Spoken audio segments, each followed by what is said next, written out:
There is a big difference between what we call stress and what we call anxiety. Stress is a state of mental or emotional strain or tension resulting from demanding circumstances. Anxiety, on the other hand, is like constantly carrying around this big weight. Your body is in constant fight or flight mode, and this can be from no particular stressor. Now, there are a few different symptoms that doctors use to diagnose anxiety and panic disorders. The patient must experience these symptoms on a regular basis and not just when there's a specific stressor. Some of these symptoms include feeling weak or fragile. Sometimes it's feeling constantly nervous or fidgety. It quite possibly can be being tired the majority of the time, or even sweating, especially when panicked.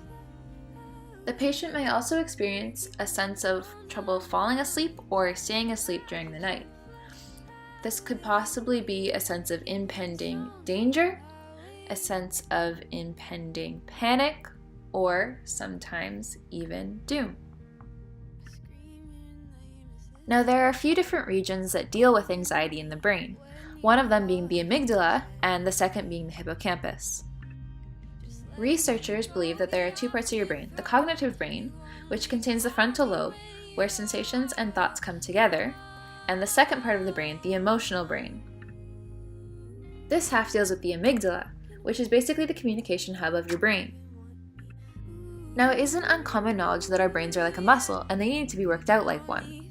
The more that certain genes travel on certain neural pathways, like the gene SLC6A4 for anxiety, the more used to it our brain is. So we use SSRIs to help our brain go stronger. There are people all around the world that deal with anxiety, but not everybody has access to the proper healthcare.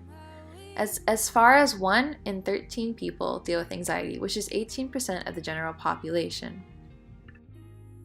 But everybody's brain works differently, and it's up to you to find out what works best for your brain.